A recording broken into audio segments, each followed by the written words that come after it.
She was just the second woman to serve on the U.S. Supreme Court, but Ruth Bader Ginsburg's true legacy may be as the legal architect of the equal rights movement.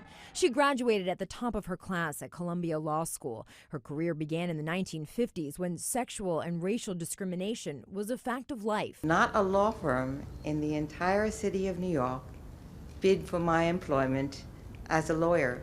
Eventually, she was hired by the American Civil Liberties Union. There, she would help lead a movement that changed the nation, challenging laws that treated men and women differently in employment, housing, and government benefits. She was appointed to the High Court by President Clinton in 1993. In her pioneering work in behalf of the women of this country, she has compiled a truly historic record of achievement. As a Supreme Court justice, she was best known for the far-reaching decision that struck down the Virginia Military Institute's men-only admission policy. Those doors that were shut tight against us are now open.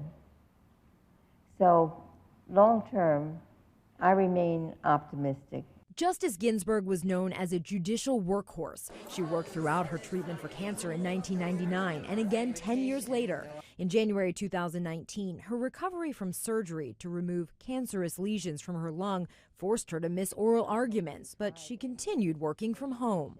Ginsburg became something of a pop culture icon late in her life. This comedic but still reverent impression of her on Saturday Night Live. I'm never gonna step down now. You can't get rid of me. A documentary titled RBG, after a nickname given to her by fans, and the 2018 film On the Basis of Sex, focusing on her push for equal rights.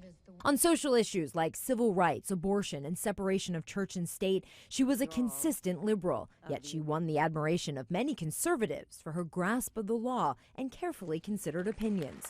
Karen Travers, ABC News, Washington.